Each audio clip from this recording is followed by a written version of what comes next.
So let's talk about some of the details of the book. So one of the things that I really liked, and it was a different spin on how I'm used to thinking about pricing options, is you have this concept of pricing inputs, pricing outputs, and pricing value. And sometimes we can see that as offering three options or not. So I'd like for you to talk about that. Pricing inputs, pricing outputs, and pricing value.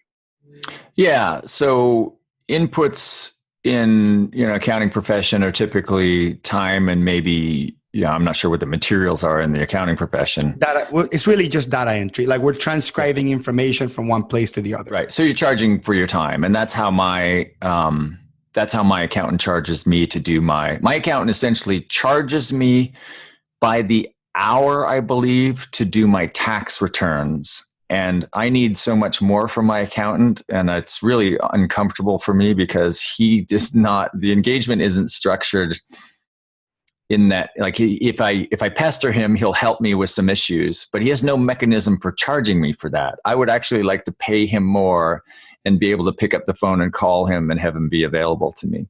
So you're at the lowest level, you're charging your inputs of time. And when in the creative professions, and this almost certainly applies to accounting and other advisory businesses, there are three levels of financial success that I see. And the first level is the efficient firm. So in an efficient firm, you are capturing and billing as many of the available hours of the firm as possible. So you're tracking billable efficiency, you're logging time, et cetera. Now, the second thing that you can sell is the outputs. So it would be the tax returns. For tax returns, we charge X. If we're talking about tax, and there's all kinds of other there's all kinds of other outputs. Sorry, not outcomes, but outputs. In the design business, it might be for the logo or for the campaign or for the website rather than by the hour. Generally speaking, when you charge for outputs, there is a degree, the client is paying a little bit more for something that's known as price certainty. So if I said to you, how much to do this for me to do my tax return, Oscar, and you said, well, it's X dollars per hour. And I ask, well, how many hours is it going to take you? And you say, well, it depends on the complexity. I see you're filing taxes in 2 different countries. You've got 2 different corporations, a personal, et cetera. So I really can't tell you, Blair. It's going to be between X and Y. And so I'm taking a bunch of risk in there. When you're selling inputs of time, you're passing all the risk onto me, the client. If I say how much for my tax return, and you say for tax returns like this, we charge X, that X is usually on the high end of the earlier X to Y range. And you are now taking some of the risk, because if my tax return proves to be overly complex, then it takes you longer. The price doesn't change to me. So by buying the output of the tax return, you are taking some of the risk, but in exchange, anytime you, the seller, take more risk, the price generally goes up. So there's a price premium that I'm paying for price certainty. And I might decide, well, I want that certainty. So the second level of success is not necessarily correlative to selling outputs, but it's really what I would call people who use progressive pricing practices. And we'll talk about some of those progressive pricing practices. And they essentially dip their toe into value-based pricing. But the third thing you can sell is value or outcomes. And I was working with a firm in Ireland recently where I was doing a public workshop, and one of the business owners whom I know, he's a client in our training program, he took me aside and he said, I got to tell you this story about my accountant. He said, I brought my fairly complicated tax situation to him, and he came up with a solution that saved me $500,000, €500,000. And he said, he charged by the hour for that. And I said, oh, imagine if he very quickly looked at my client's situation and knew that he was kind of overpaying over kind of a fairly lengthy period of time. He was overpaying to the tune of around €500,000. And he could have said, I think I can save you €500,000 if I did. Would that be worth 50,000 or 25 or some number that would just put, the idea of billable efficiency just to the sword? It would just seem ridiculous. But he didn't. He charged them for a few hours of his time, and it didn't take the guy very much time.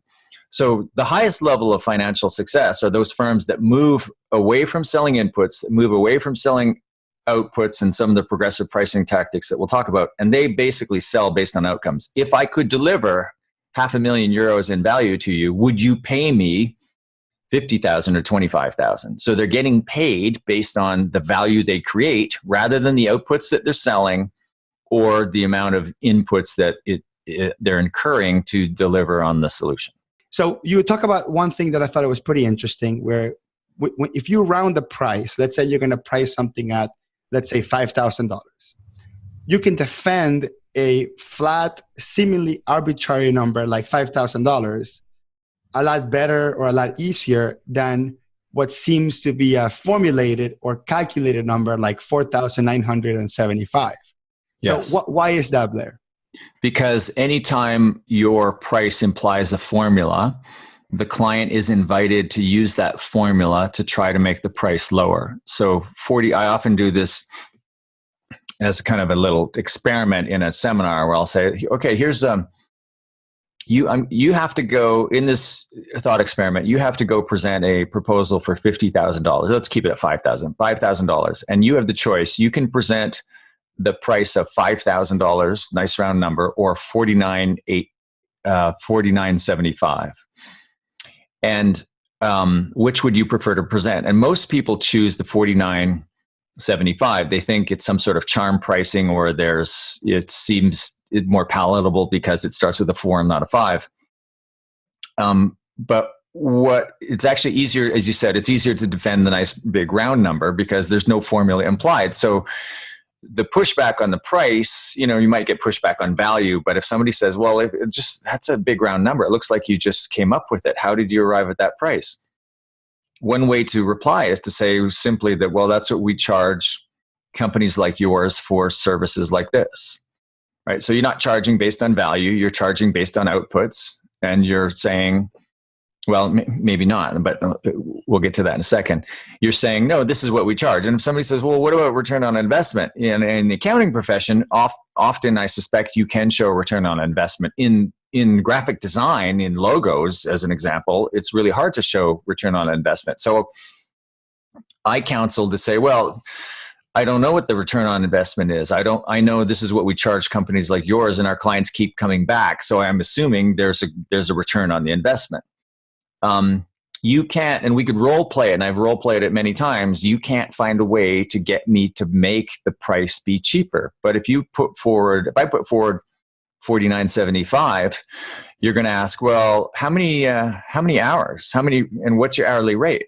And you can push back and say, well, that hourly rate's really high, or it's not going to take you that long. Or itemize it, like itemize all the deliverables so people can pick and choose, say, you know what, I really don't need this. I really don't need that. And I'm going to ask you for the most valuable piece of the book, to me anyway. So we're going to talk about, to me, the most valuable piece of the work, the book talks about after you have that value conversation, and we talked about value conversation in this podcast many times. After you have the value conversation, we extract everything that we need to extract from our customer around what is it that they want, what are the goals.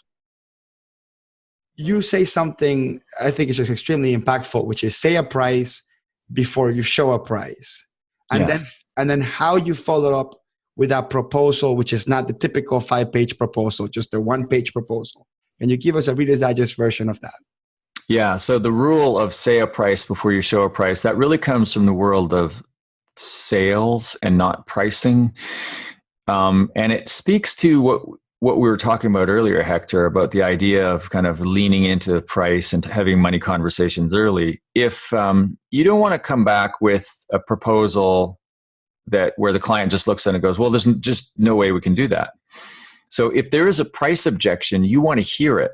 And you want to hear it before you go into proposal development mode. So the idea is, and you pointed out, Mahan Khalsa, you kind of articulated the first 2 steps of a value conversation. And the universal advice on the framework for how to conduct a value conversation is identify the objectives, identify the metrics, identify the value that you might create. And then I add this 4th step is before you go away to assemble your proposal, you offer some pricing guidance. So based on the conversation, you've uncovered how much value you might create. You essentially say you have to do a little bit of math. It's mostly art. It's more art than science, but you essentially say, okay, I'm going to come back with some options, some different ways that we might be able to help you. And they're going to be priced in the Y to X. So in the $50,000 to $10,000 range. And the reason you start with Y is you want to anchor high. The first number that comes out of your mouth needs to be a high number. And we won't get into the, how you go about deciding what those numbers are. The low number, X, of 10,000 might be the client's stated budget. 50,000 is a function of how much value you think you can create. And then at the end of the value conversation, you walk away and you go away to create your proposal. And if you're following one of my other rules, which is price the client, not the job, you're not saying, well, here are 3 options that we always put in front of everybody, bronze, silver, gold. You're essentially assembling these 3 options for that one client based on what they feel is important and based on the types of value that you might be able to create for them. And you put it forward in a 1-page proposal that just shows 3 columns. Now, before I knew anything about value-based pricing, for years, I would say to my clients, the proposal is the words that come out of your mouth. The document is the contract. The contract does not come out until you have an agreement in principle on the proposal. But at the time, I was suggesting you just put forward one option. You figure out what the best solution is for the client. You put it forward with the price. Now, one of the rules is, the rules in the book, and I didn't invent the rule, but I see it as a rule, which is always offer options. So your proposal is 1 page, 3 options, beginning with the high anchor.